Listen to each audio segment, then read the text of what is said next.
Okay, I think this is working. This is my video blog, I think number 6. The last one I did was July 22nd. Today is July 30th. And when last we spoke, I was going for my endoscopy and to have my esophagus, my Schottky's ring, which is a buildup of scar tissue, have a balloon put in there and it popped open so I could swallow better. And I said, hopefully I'll come back and be all better, because I had been having severe chest and back pain. But because I've had this procedure, this endoscopy and the balloon thing done 15 to 18 times, now 19 in my life, I always attributed it to my esophagus. They put me on nitroglycerin for this because they said the heart and esophagus, they're both muscles, it will relax it. It did. I would take a nitro once, twice, several times a day sometimes. And people say it gives you a terrible headache. It didn't do that to me because apparently it was doing exactly what it needed to do, which leads me to the next part. After the endoscopy, in fact, before the endoscopy, I was staggering in. I was supposed to be there at noon that day. They called me. I was literally crying and praying and woke Randy up early saying, I'm dying. My chest is killing me. I can't breathe. I've got to get in there. And they called me and had 3 cancellations, which meant come right now. So I did. But sitting in the waiting room, probably no more than 7 to 10 minutes, I was almost doubled over to fall to the floor. And when they saw that, they instantly said, we can't see you under these conditions. You need to go to the ER. And I begged, please, no. Just do this. That's all it'll take. I've had it done so many times. Just fix the esophagus. The pain will go away. I'll be fine. And I begged them, and they just, against their better judgment even, they did it because I pleaded with them, because I said, I know my body and they won't help me. I even said, they'll kill me over there. They'll let me wait. I'll die. Just needing my esophagus fixed. My blood sugar was like 367 or more. I don't remember because I was fuzzy. Not just because of anesthesia that happened after, but just fuzzy completely. And so, anyway, they decide to proceed with the endoscopy. They do it. And then the doctor says, please, go to the ER. I was reluctant. I said, no, it'll be fine, except my back still hurts. Now, I have sciatica, lower back problems, always have. Sometimes a little tension up here. This is like the size of the palm of your hand in the center of your back, especially if you're female, right where your heart would be. That's where pain shows up as far as a heart attack for women, typically. Their chest, maybe, not always, but your jaw and your back. Where men, it's their left arm. It's weird, but the back pain remained just right there, and I couldn't breathe, and I didn't understand.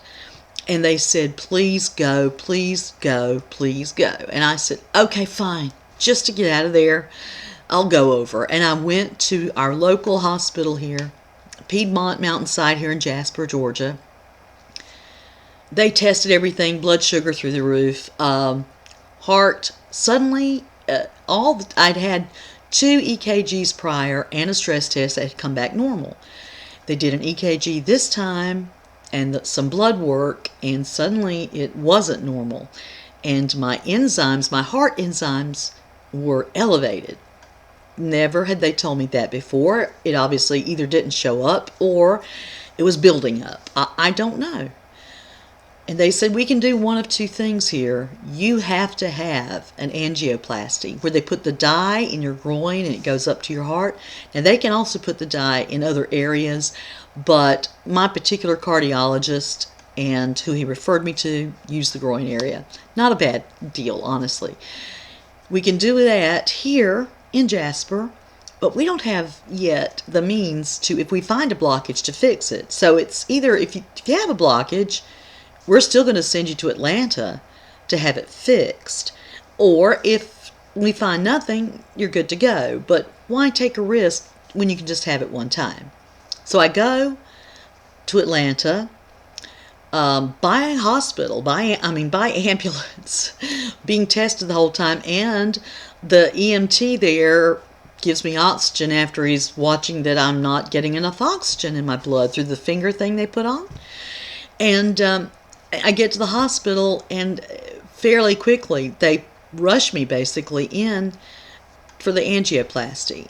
And you're sedated. I was sedated, so I don't remember any of that, except I was talking. I say I don't. I do, because the doctor said, okay, I'm started it now. And I'm like, okay. I said, I feel a sting in my heart. He said, no, you can't. And I said, well, I do. And I said, now I feel a warmth and a stinging across my chest. And he said, you're supposed to feel that. And I said, well, I feel that just like I felt the sting in my heart. You know how you know things that sometimes doctors don't know unless it's happening to them. Anyway, turns out 2 blockages, virtually 100%, 2 valves in my heart, and they put in stents, like little mesh things that open it up. I saw the pictures. I heard about it later. I have a teeny tiny little scar in my groin area that doesn't even look like a scar. I mean, it's in a fold. It's there at your thigh. It's not noticeable. There was never any pain there at all. They did have to put a blood clot there to prevent bleeding. So I had to be careful for a week so that I didn't lift anything over 5 pounds and didn't do anything too active.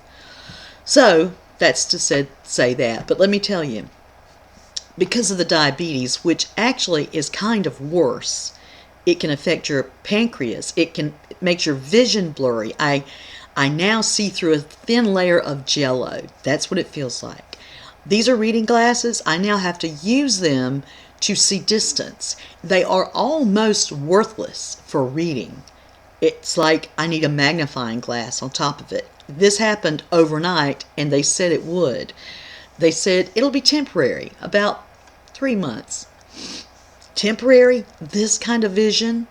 3 months doesn't sound nearly temporary enough, especially when you're using sharp items like these injectables, the injectable insulin, the testers that you have to read little print, the little tiny strips that you have to put in the testers the right way, or if you put them the wrong way, you have to start all over.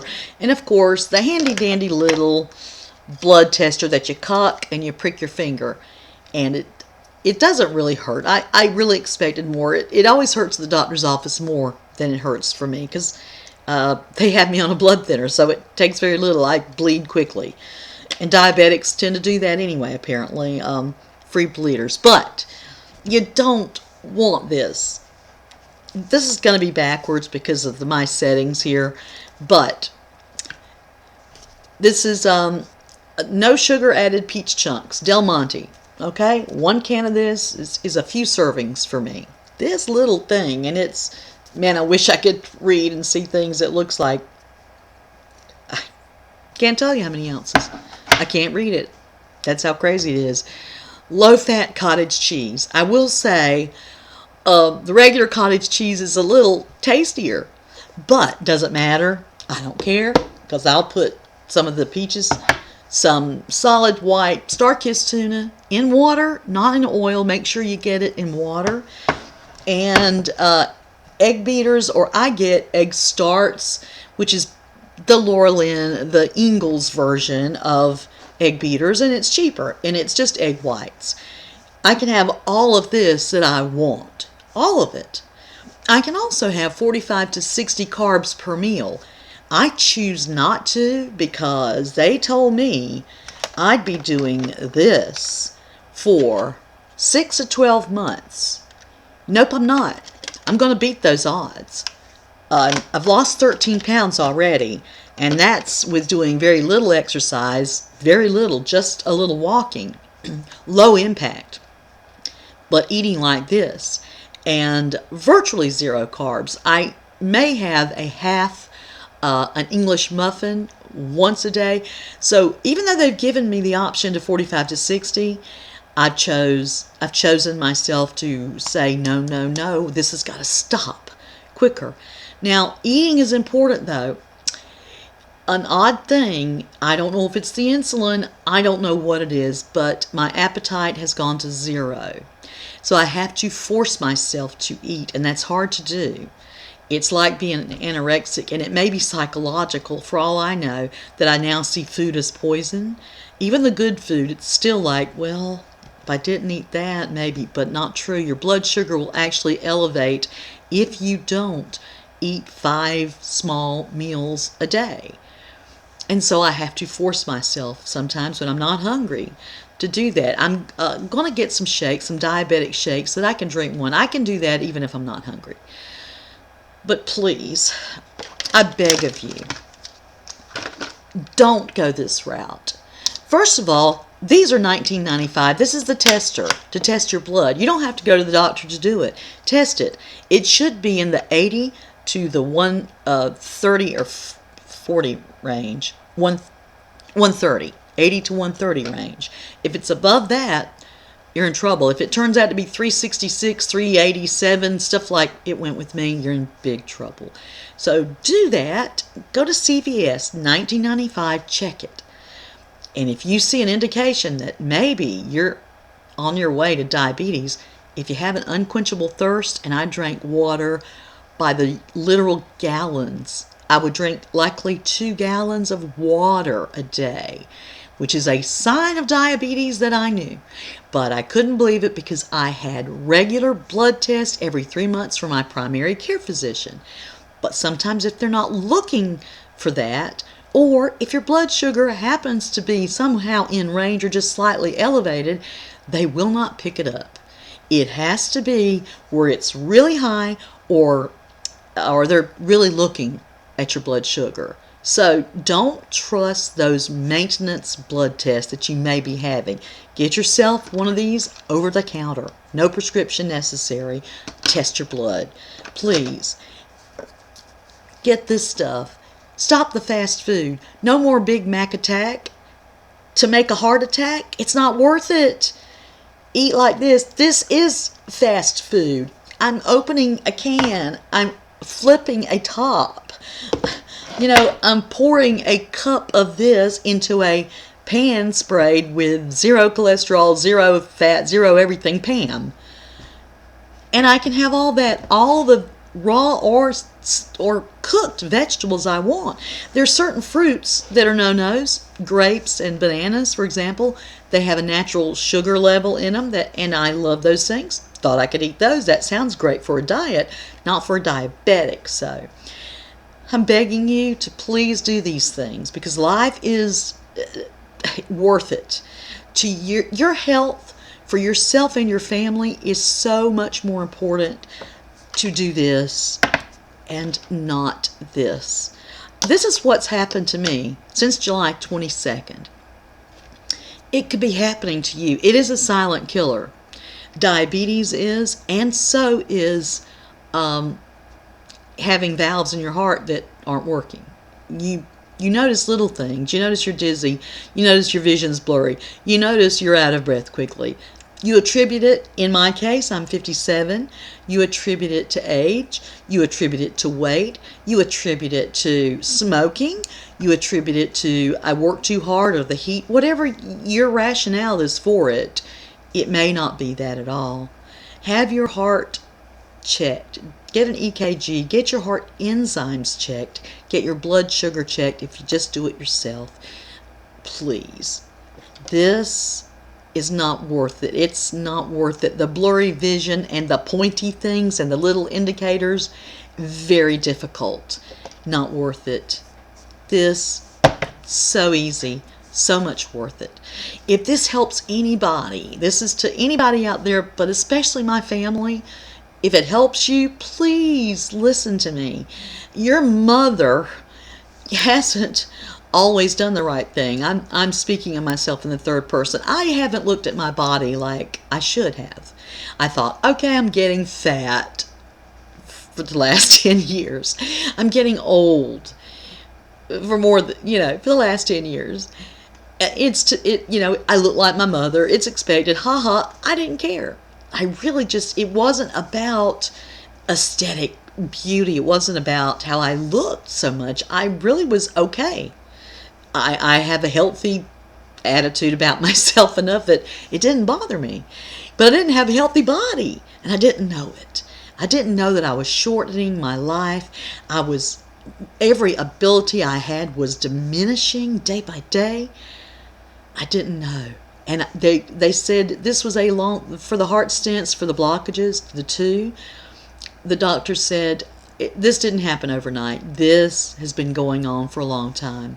This explains many of my illnesses that I thought was flu-like symptoms: chills, fever, fatigue. Fatigue is a big one, where it's like you think, I've done absolutely nothing today. Why am I so tired? Why am I just dropping asleep in the middle of the afternoon or from the morning through the night when I'm an insomniac typically? Those kind of things are signs. Unquenchable thirst. There's so many signs. Please do these things so that you don't have to do the other things, or so that your life is enhanced and lengthened rather than shortened and diminished. Please do these things for me, and then everything I've said will be worth it, okay? I'll be back with you in another vlog and let you know, how my progress is going. And I hope you come along with me. Until next time, bye-bye.